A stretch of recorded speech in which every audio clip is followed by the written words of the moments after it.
Et la Shaimosé. Je vais vous raconter la fois où mon petit ami m'a trompé. D'ailleurs, c'est écrit dans le titre, donc ne soyez pas surpris. C'était mon premier petit copain, mais aussi le copain avec qui j'ai eu mon premier rapport de coït. J'avais 18 ans. Oui, je me suis préservée par volonté personnelle. La plupart des gens autour de moi l'avaient déjà fait depuis longtemps, mais moi en fait, je me sentais juste pas prête. Chaque fois que j'essayais, j'avais une petite voix dans ma tête qui me susurrait à l'oreille que c'était trop tôt et tu ne passeras pas. Mais avec lui, ça s'est fait naturellement et du coup j'étais en mode oh c'est trop le bon, même si c'était un gros con. Ah non non non, j'ai passé des super bons moments avec lui, j'ai aucune haine envers lui, mais juste il était un petit peu je vous explique. Il disait qu'il vivait seul dans son appartement, mais en fait il habitait chez sa mère dans le grenier. Il disait qu'il conduisait, alors oui, il conduisait, mais il avait pas le permis. Chouette, vous avez compris. Et en fait c'est bizarre parce que j'ai l'impression qu'il avait un super gros complexe d'infériorité, mais en même temps il était très prétentieux. Je pense que c'était parce qu'il venait d'un milieu assez défavorisé et qu'on lui avait clairement pas donné les bonnes cartes pour commencer dans la vie. Mais moi, j'avais 18 ans, j'allais à l'université, j'habitais chez ma mère, qu'est-ce que j'en avais à foutre qu'il ait une caisse ou un appartement? Tout ce qui m'intéressait c'est qu'il soit gentil et qu'il me plaise physiquement. Et il était gentil. Et il me plaisait physiquement. Quand j'ai vu pour la première fois son appartement avec son frigo, son lit, son sofa et une table, j'étais là... Trop cool! Parce que concrètement, tu veux faire quoi? Mais pour le coup, j'ai fait preuve de petits problèmes cervicaux parce qu'en fait, elle était là, la première sonnette d'alarme. Quelqu'un qui vous ment ou qui déforme la réalité de manière systématique, c'est non. Stop. Tu arrêtes. Tu t'en vas. Tu te retournes.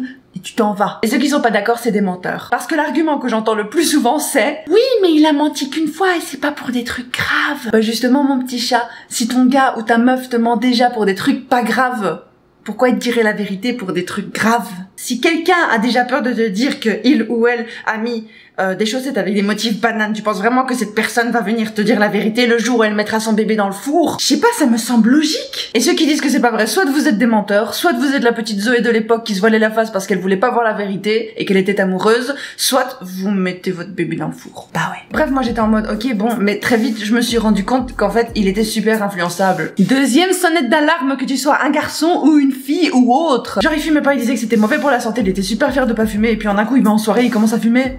Avec ses potes, parce qu'on lui propose une cigarette. Il rentrait dans plein de coups foireux, on lui disait qu'il allait devenir riche, qu'il allait devenir célèbre, qu'il allait ci, qu'il allait ça, qu'il allait recevoir une voiture, qu'il allait recevoir une maison, qu'il allait recevoir un machin, un bazar, un truc et un muche. Et lui, il marchait, toujours, comme ça. Il suivait. En fait, il croyait tout ce que le premier pélo qui passait par là lui disait. Genre le gars, vraiment, on lui disait qu'il allait recevoir une maison, il disait ok, vas-y, donne. Genre... il va pas travailler pour, il va pas payer la maison, il croyait juste qu'il allait la recevoir gratuitement et vivre dans une maison comme ça tout le temps. Comment c'est possible? Surtout que ça venait toujours de personnes qui n'avaient aucun rapport avec lui. Donc c'était trop bizarre, c'était clairement une sorte de stratagème pour lui soutirer de l'argent, pour le mettre dans la merde ou des trucs, des machins, tout le temps. Oh, c'était fatigant parce qu'il fallait toujours le ramasser à la petite cuillère après. Et il prenait toujours le chemin de la malhonnêteté. Il voulait tout le temps faire des coups foireux. Vous voyez les gens comme ça qui veulent pas faire les choses correctement, qui veulent toujours essayer de trouver des petits chemins bizarres, sinueux, comme ça. Tout ça juste pour pas faire les choses correctement parce qu'ils pensent qu'ils gagnent du temps ou qu'ils sont plus malins que les autres. Du coup, le gars, il louait des chambres dans la maison qui ne lui appartenaient pas. Et bien sûr, qu'est-ce qui s'est passé? Il s'est fait braquer par une des personnes qui le logeait. C'était pas du tout téléphoné. Vraiment le mix de tout ce qui va pas, qui aurait dû me dire mais Zoé, mais cours loin, là-bas. Par exemple, il avait un amplificateur de guitare chez lui et il était cassé. Du coup, ce qu'il a fait, c'est qu'il a été au magasin, je sais pas si vous connaissez Cash Converter, mais il a été au Cash Converter. Donc c'est un truc où tu peux acheter des trucs et les revendre et tout, et tu revends les machins, les bazars. Et lui, ce qu'il a fait, c'est qu'il a été en acheter un, le même, et puis le lendemain, il est revenu en disant que celui-là était cassé, mais en fait, il avait ramené le sien. Malhonnête. Pas bien. Vous voyez le genre maintenant? Vous avez le personnage? Parce qu'on va continuer. Il était super gentil, mais plus dans le but de séduire les gens. Genre, il voulait absolument qu'on l'aime. C'était le cocktail du gars à éviter. D'ailleurs, les personnes malhonnêtes en général, c'est les personnes à éviter. Mais avec moi, il a repris ses études, il a passé le permis et il a trouvé un job et il mentait beaucoup moins. Enfin, je crois, parce que tout ce qu'on ne sait pas, bah, on le saura jamais. T'entends souvent des gens dire comme ça, oui, mais il a menti qu'une fois. Mais comment tu sais qu'il a menti qu'une fois? Comment tu sais s'il a pas menti toutes les autres fois? C'est juste que tu t'es pas rendu compte qu'il avait menti. Bref, je pensais que son estime de lui-même allait mieux, que son complexe d'infériorité allait mieux, même s'il était toujours un petit peu oh là là, je suis le meilleur, je suis le plus beau, je suis le plus intelligent. Mais moi, je l'aimais. Et lui, il m'aimait. Et donc, on était heureux. Puis, il y a cette fille qu'il connaissait d'avant, qui était partie vivre à l'étranger et qui est revenue. Elle était à fond sur lui. C'était aussi clair que de la cyprine. La cyprine qui coulait entre ses jambes quand elle le voyait. En plus, c'était vraiment le type de meuf cracra de ouf, pas vêtue, très maquillée. Genre, son maquillage, il coulait. On aurait dit qu'elle avait porté son maquillage depuis une semaine. C'est pas grave d'être comme ça, mais c'est juste qu'elle était tout l'inverse de ce que moi j'étais. C'est pour ça que je n'étais pas plus inquiète que ça. Erreur. En plus, elle était gentille, donc je me doutais vraiment de rien. Mais malgré ça, j'ai quand même dit à... Comment on va l'appeler? Jean-Pierre. C'est mon dernier mot. Donc j'en parle quand même à Jean-Pierre et lui fait « Ah, oh, ok, mais non ». Et moi je dis « Ah, mais si, mais je trouve que... » Et lui dit « Mais non, mais t'inquiète pas, mais je t'aime ». Et finalement, c'était la période juste avant les examens. Donc moi j'étais à la maison, j'étudiais comme une brave jeune fille. Et lui, il voulait aller voir le match de foot au lieu d'étudier. Mais bon, ça ne regarde que lui, hein. Moi je m'en fous de ce qu'il fait, hein. Donc, il va voir ce fameux match de foot, il est tout content, il m'avait proposé de venir bien sûr, j'ai dit non. Et ils se sont tous réunis avec la fille en question, son frère et d'autres personnes, des potes. Et je savais que le petit frère de Jean-Pierre, il voulait tremper son pinceau dans le pot de peinture de la petite demoiselle. Du coup, j'étais sereine. Je lui dis, amuse-toi bien mon bébé, il me dit je t'aime. À minuit, il me rappelle pour me dire des mots doux. Je t'aime Zoé, mon amour, tu es la meilleure petite amie que je n'ai jamais eue. Moi, je vais me coucher. Le lendemain matin, je n'ai pas de nouvelles de Jean-Pierre. Moi, j'étudie dans mon bain, tranquillou, je me souviens.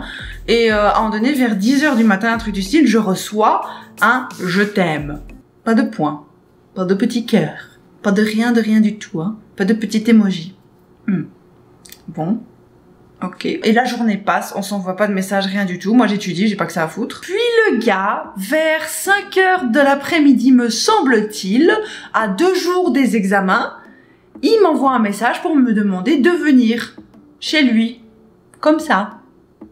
C'est à 1 heure de route. Moi je me dis, oula, il y a un problème avec sa maman, avec son frère, peut-être qu'il y a eu une catastrophe qui est arrivée, je m'inquiète. Et bien sûr, je débarque chez lui assez rapidement, tout de suite en fait. J'arrive chez lui, il ouvre la porte, comme un petit chien battu qui a pleuré toute la matinée.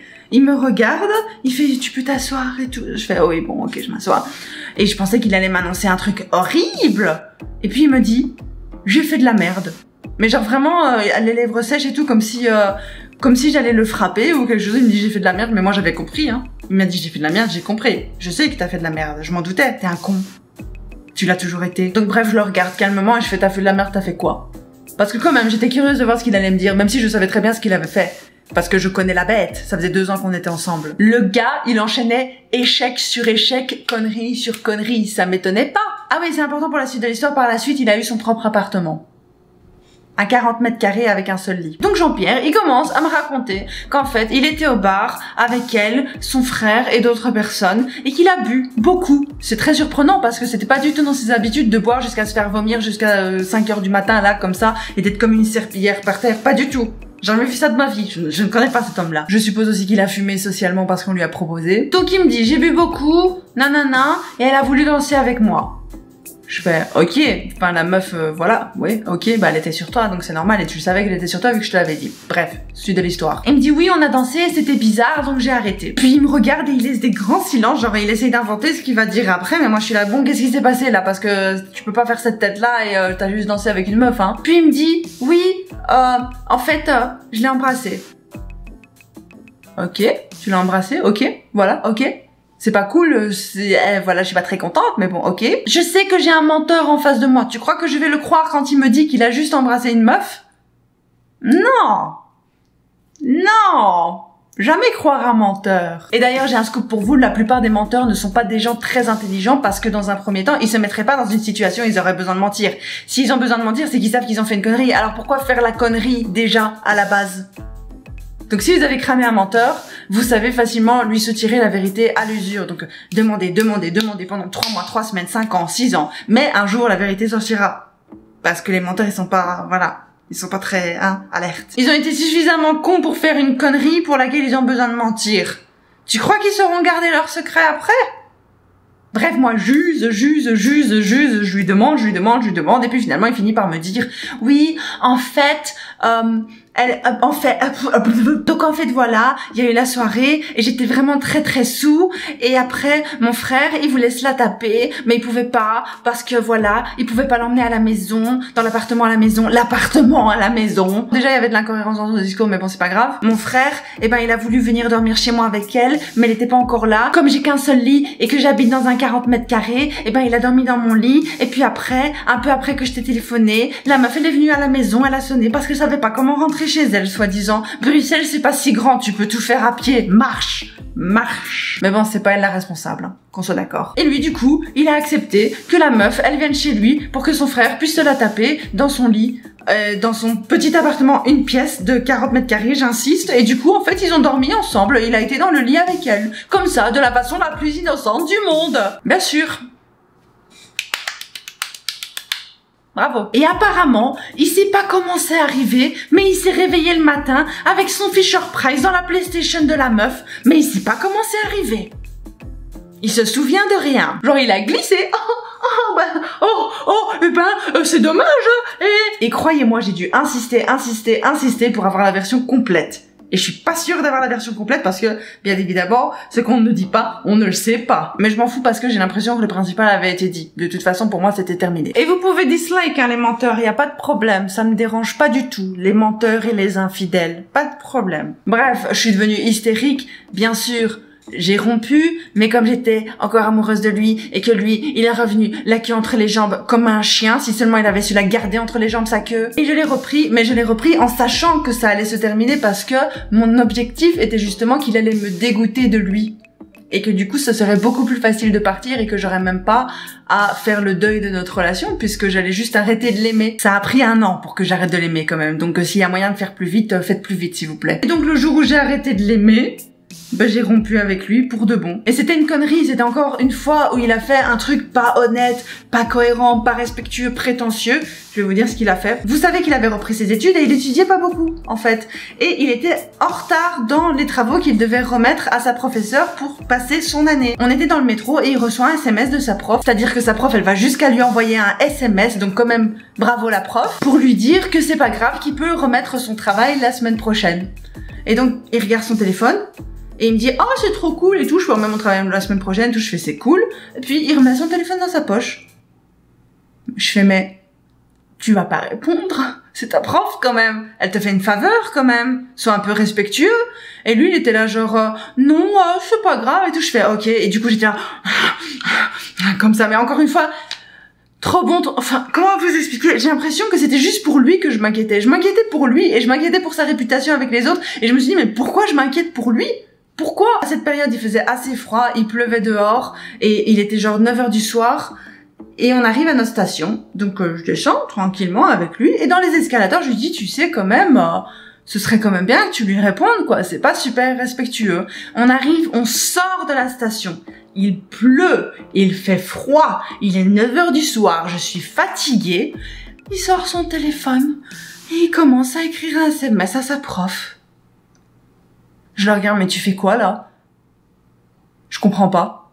Genre, on était dans le métro, au chaud, t'aurais pu l'écrire sur tout le trajet, mais là, comme ça. Il fait, ouais, et pourquoi t'es pas contente? En plus, c'est toi qui m'as fait chier pour que j'envoie un message et tout. J'ai fait, tu sais quoi? C'est terminé. Et je suis partie dans l'autre sens, et il a fait, ouais, tu vas où, machin et tout. Et en fait, il m'a pas cru que je partais, et que c'était fini, donc il m'a laissé partir, il m'a laissé rentrer chez moi. Le lendemain, il m'a envoyé des SMS et tout. Et puis finalement, quand il s'est rendu compte que c'était terminé, il est resté presque 1 mois en bas de chez moi, je rigole pas. Et il en est venu à devenir vraiment méchant, en fait. Je voyais que je l'avais blessé dans son amour-propre et que ça, c'était plus important que les erreurs qu'il avait faites. Et du coup, il voulait récupérer tous les cadeaux qu'il m'avait fait pendant notre relation. Putain, je lui avais écrit son discours pour les funérailles de son père parce qu'il arrivait pas à l'écrire, ce qui est tout à fait normal avec l'émotion et tout. Mais lui, il me traite comme ça? Pardon? Puis quelques mois plus tard, le mec, il m'a recontacté. Moi, j'avais pas de haine envers lui vu que je l'aimais plus. Donc je m'en foutais complètement. Donc il me recontacte. Donc je fais, ok, viens, on se voit et tout. On se voit, il me dit, j'ai une copine, machin, bazar. Puis finalement, moi, je suis partie au Japon. Et 2-3 ans après, donc, quand j'étais au Japon déjà, il m'a rappelé sur Skype en me disant, oui, mais je sais que toi et moi, et nanana. Et moi, bien sûr, je lui ai dit, oui, toi et moi, clairement, on avait un truc de fou. C'était trop bien.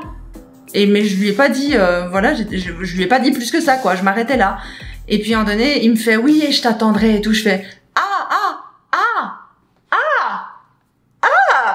mais moi, mais j'ai un copain ici. J'ai vu sa tête, genre, se décomposer, mais je voulais pas lui faire du mal. Mais je me suis rendu compte aussi qu'à côté de ça, il faisait du mal à ses meufs. Parce que, justement, il restait bloqué sur moi, j'ai l'impression. Et il m'envoyait des messages en me disant, ouais, mais je l'ai quitté, nanana, de toute façon, c'est juste toi et tout. J'étais, mais c'est super triste pour les meufs avec qui t'es, respecte-les, putain. Et c'est comme ça que j'ai coupé les ponts, parce que je me suis rendu compte que si je coupais pas les ponts, il allait rester accroché comme ça tout le temps, et que ça allait lui nuire à lui, et que ça allait nuire à toutes les filles qu'il allait fréquenter par la suite. Et je ne sais pas du tout ce qu'il est venu, en fait, mais je lui souhaite vraiment tout le bonheur du monde, parce que c'est quelqu'un de bien, il a un bon fond. Et j'espère juste qu'il a appris à se respecter et à respecter les gens autour de lui et qu'il arrête de mentir et qu'il essaye de faire les choses une fois correctement dans sa vie. Et je voudrais juste finir cette vidéo sur un petit point, mais pas des moindres. Ce n'est pas de votre faute si votre partenaire vous trompe. La plupart du temps. Vous n'êtes pas responsable de la malhonnêteté des autres. Il n'y a même pas à épiloguer là-dessus. On va pas en parler 3 heures. Ce n'est pas de votre faute. D'accord? À part si vous maltraitez votre partenaire. Mais sinon, non, c'est de la faute de la personne en question. Par contre, ce que vous pouvez faire, c'est minimiser le risque de vous faire tromper et de vous faire du mal en choisissant bien votre partenaire. Donc, la sélection, c'est très important. Et comment choisir son partenaire? Vous utilisez les petites sonnettes d'alarme que je vous ai données ou que d'autres personnes vous donneront dans la vie. En général, parce qu'il n'y a pas que ces sonnettes d'alarme-là, il y en a beaucoup d'autres. Sur ce, en tout cas, moi, je vous kiffe la trite et je vous fais des gros bisous.